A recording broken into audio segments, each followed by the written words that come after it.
What a finish. Sorry, Kevin Harvick fans. Ryan Blaney spoils the party. He locks into the round of 8 by .012 seconds.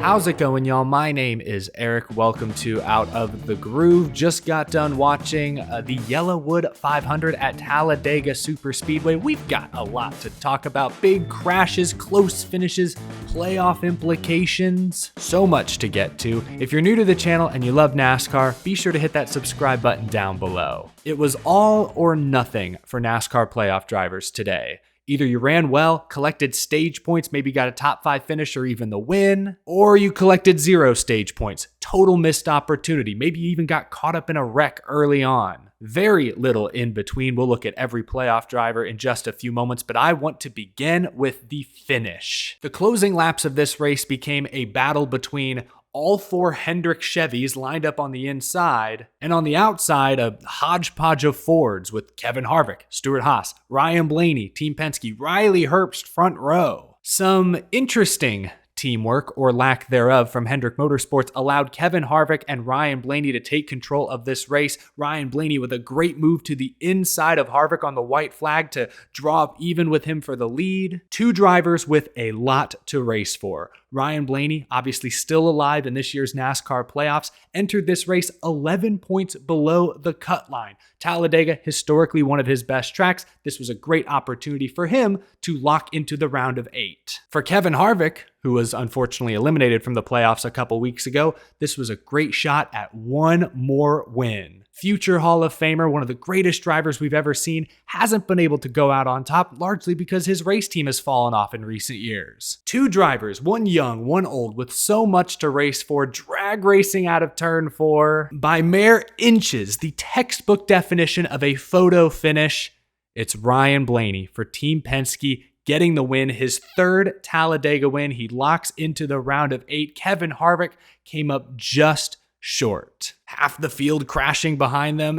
Quintessential Talladega at the end of this one. I feel bad for the drivers, but especially the teams, tearing up all that equipment in the final 100 yards. It's hard for me to tell who exactly was to blame for the wreck. It looked like Riley Herbst on the outside of row 2 there, moved up about a half a lane, Corey LaJoie behind him. It's the home stretch. He's full throttle. Starts to fill that space. Maybe Herbst comes down a tad. Maybe LaJoie moves up a little. Hard for me to tell. That's where they came together. Just an effect of everyone seeing the checkered flag right up there in their windshield and not really paying attention to anything else. Just full throttle chasing that finish. I hate that it tore up so many race cars, though. By and large, this race avoided becoming a wreck fest, which I appreciate, but a lot of damaged equipment there. Up front, though, I feel real bad for Kevin Harvick. Has not been the season he hoped it would be. Stewart-Haas Racing has struggled greatly. Talked to Chase Briscoe earlier this week on the channel. He talked about Stewart-Haas's struggles, was very honest. They're hoping for bigger and brighter things in the future, but Kevin Harvick doesn't have a future. This is it.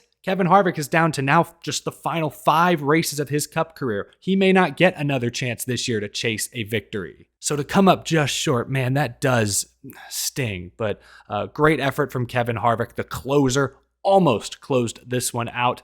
Ryan Blaney, though, from a playoff perspective, this has major implications. I had Ryan Blaney out in the round of 16. Did not like the way those tracks shaped up for him. Penske hadn't had great speed at intermediate tracks. Blaney made it through. His teammate Logano, unfortunately, did not. Suddenly, Blaney is the only Penske driver left in these playoffs. Once he made it through the round of 16, to my credit, I did say that, hey, the round of 12 shapes up great for him. Talladega, which Blaney now has 3 wins at, and the Roval, where Blaney won the inaugural race a few years back. I pegged Blaney as the favorite. I picked him to win. Not only did he win this race, he also won stage 1. Great day for Ryan Blaney, great day for Team Penske. They only have one strength right now, and it's super speedways. Logano won Atlanta, Blaney wins today at Talladega. Penske is a little off everywhere else, so to get one of their cars through to the round of 8 is honestly a great accomplishment. Blaney had this race circled. He took full advantage of this opportunity. I cannot say the same about other playoff drivers, though. Let's take a look at some of the top finishers today. Let's start with the playoff drivers who actually did do well today, because that list is probably shorter. William Byron gets a solid third. He's already locked into the next round. Just a good race for him. Denny Hamlin finishes 4th. He overcomes a mid-race speeding penalty on pit road. That's his second speeding penalty in the 5 races of these playoffs, something Denny Hamlin's going to have to clean up as we get into the later rounds. But his first speeding penalty was Bristol. He came back to win that race, gets a speeding penalty today, restarted at the tail end of the field with 20 to go, I believe. Comes home with the top 5. I don't think there's anyone in Cup consistently better than Denny Hamlin at this style of racing. No one. And actually, go back to that crash at the end when Herbst moves up and LaJoie starts to fill that space. Look at Denny back there. He swings wide. I don't know if he anticipated them coming together or what, but gosh, he's good at this style of racing. After Hamlin, oh gosh, there are no playoff drivers until you get to Christopher Bell, who limped home in 15th. All things considered, that's a pretty good day for Christopher Bell. Great resiliency from that race team. A couple other drivers I do want to mention. Brad Keselowski won stage 2. That's 10 stage points plus a playoff point he can use in the next round should he advance. Unfortunately for Brad, he also helped spark the first big one, medium-sized one, towards the end of stage 3. Keselowski finished this race in 33rd after a push to rookie Carson Hocevar went wrong. Now, both Keselowski and Hocevar sort of shared blame for this. Hocevar is still very new at this, wondered if there was anything he could have done differently. Keselowski admitted that he was pushing hard in a risky spot on the racetrack. It's risk versus reward. I know it was go time, got to move to the front. Keselowski back there around 20th, feeling a little desperate, but you have to be aware of your surroundings. Sometimes I think Brad Keselowski thinks everyone on track has a car handling as well as he does. The RFK cars can push, and they can take a push. Most cars in the field are never as fast as the RFK Fords at this style of racetrack. So Keselowski, he got in trouble for this 2 years ago at Daytona. Remember, he spun rookie at the time Harrison Burton and the always somewhat squirrely Ricky Stenhouse in the 500. Same thing there, pushing a little aggressively maybe when he shouldn't be. So Keselowski caught up in that wreck. Hard hits for Ty Gibbs, Austin Dillon. Glad to see everyone walk away, but that ended Brad Keselowski's day. Talk about Ryan Blaney taking full advantage of one of his best tracks. Brad Keselowski, yes, he won a stage, but did not get the finish he needed. Looking back at our top 15 here, not pictured though, but finishing 16th was Kyle Larson. He was right there in the mix, got caught up in that final crash, lost some positions. But overall, he had a very good day. Outside of William Byron, Kyle Larson earned the most stage points of any playoff drivers in this race. Did what he had to do, but that's about it as far as playoff drivers who did well are concerned. Blaney obviously won the race. Hamlin, great top 5. Resilient effort by Bell, good stage points. Larson, stage win for Keselowski. The rest of the playoff field missed out on a golden opportunity today because look at all this blank space here. Look at all these names in white. Not a lot of playoff drivers. If you could have finished inside the top 5 or top 10, you could have made up serious points on the cut line. Let's start with Tyler Reddick, Bubba Wallace, and 23XI Racing. I was very disappointed by their performance overall today, especially Bubba Wallace, who wound up finishing 24th. Bubba Wallace did not earn a single stage point today. Historically, he's been one of the best superspeedway racers in the field. Go back to his Richard Petty Motorsports days, his early days at 23XI. Heck, his first career Cup Series win came right here at Talladega 2 years ago. Both Wallace and Reddick spent some time near the front today, but they weren't up front when it mattered most. And that final pit stop with 20-something laps to go, the 23 team waited on a little extra fuel, went from running inside the top 10 to running 15th. And from there, they just couldn't get in the right lane. They couldn't get that far outside lane to work whenever they were leading it. Bubba Wallace finishes 24th at historically one of his best tracks. He entered this race 2 points below the cut line. We'll look at the points in a minute. Didn't do himself any favors today. That is a huge missed opportunity. Tyler Reddick, his teammate, finished 17th.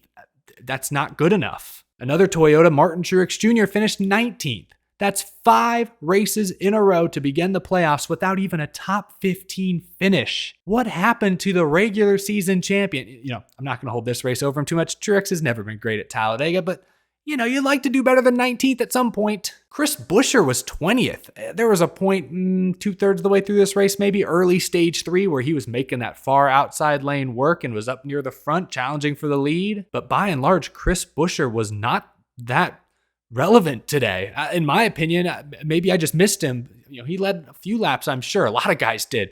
He never stood out to me. And he's the most recent super speedway winner, won at Daytona. When he and that 6, the 2 RFK Fords have linked up, In the past, they have shot to the front. Maybe they just never found each other at the right place, right time. I don't know. Chris Buescher was a no-show, finished 20th. Who am I forgetting? Oh yes, Kyle Busch. Again, something always has to go wrong. Last week, the team really only had themselves to blame. I don't know if it was a tire going down or just the handling went away, but Kyle Busch wiped out while running inside the top 10, wrecked early, put themselves in a deep points hole coming into this race. Kyle Busch was the most recent Talladega winner, won here in the spring, looked pretty good early on, was pushing tricky Ricky Stenhouse Jr. to the lead late in stage 1 when, the 47 stumbles, loses fuel pressure, slows. Busch trapped behind him, gets kind of pinched up into the wall, then comes down, side swipes Busch Chastain. Kyle Busch came up just short of collecting stage points in both stage 1 and stage 2. Got some damage in that incident with Busch Chastain that was bothering him late in the race. He finished 26th. Entered this race minus 17. I imagine his outlook is looking even worse now. Just missed opportunities. Oh yes, and I guess I haven't mentioned Busch Chastain yet, but he finished dead last. Kyle Busch is the most recent Talladega winner. Busch Chastain won here a year and a half ago, so I had decent expectations. Ross never really had a chance to show us what he had. Just wrong place, wrong time, end of stage 1, stuff happens. Busch Chastain gets wrecked. He had a strong, resilient second place effort at Texas last week, really good, built himself a little points cushion. That's all wiped out today.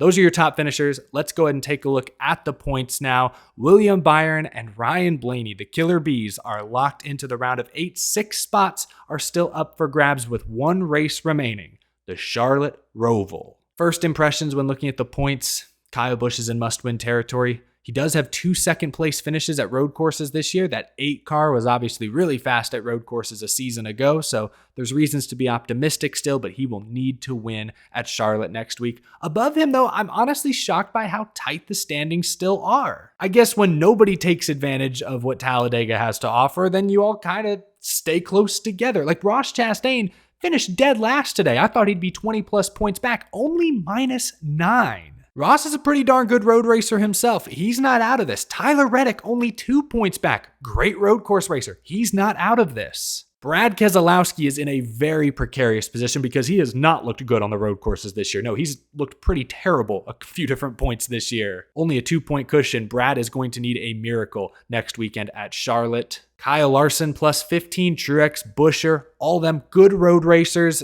As long as nothing catastrophic happens, they're probably okay. You got to show up at Charlotte. You can't be terrible and run 15th to 20th all day. You got to race like you usually do on road courses, but assuming all those guys are top 10, which they should be, yes, even Martin Truex, he should be inside the top 10, they'll probably be fine. But besides the 2 winners, only Denny Hamlin is truly safe heading to Charlotte this coming weekend. That's tense. That's very tense. Bubba Wallace, minus 9. Remember this stat. No 16 seed has ever made the round of 8 since playoff points were introduced in 2017. Bubba Wallace is only 9 points out. Not a good road racer historically. However, he did finish 7th at the Roval 1 year ago. Next week will be one of Bubba's biggest tests yet. But there you have it. There's a look at the playoff grid with just 1 race remaining in the round of 12. What a race today, folks. 2 and 3 wide racing all day long. They never trained, never single file. The outermost lane was inconsistent at times, but it worked. We saw guys ride that high lane all the way up to the front of the field. Chris Buescher did it that one time. Eric Jones did it once or twice. There was gridlock at times, but I mentioned Denny Hamlin had to restart tail end of the longest line. He was inside the top 5 by the end of this race. Early on, Ricky Stenhouse, I think, started 35th. By lap 35, he was leading this race. So say what you will, you could make moves, you could get momentum and make passes. You needed help, but that's Daytona and Talladega racing for you. Not a wreck fest like the end of yesterday's Truck Series race, but there were still some crashes. And I know fans love to tiptoe around this, but I think we can all be honest with ourselves. The vast majority of fans want to see a couple of big crashes at Talladega. That's part of what sells tickets there. Just being real. Don't ever want to see anyone get hurt, but you go to Talladega to see a big crash. If a big crash doesn't happen, I think those fans go home slightly disappointed. So you got a couple of big crashes. Everyone walked away.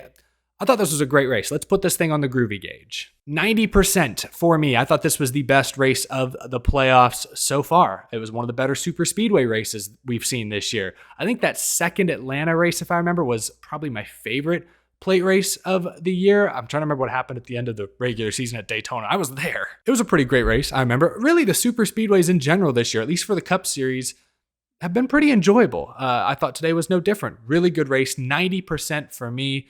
Let me know what you thought of today's Yellowwood 500 down in the comment section below. But that is gonna do it for this episode, y'all. Thank you so much for watching. Leave a like if you enjoyed this video. Again, if you're new to the channel and you love all things NASCAR, you're in the right place. Be sure to hit that subscribe button right there, right down below. And as always, thank you to my Patreon supporters for your continued support.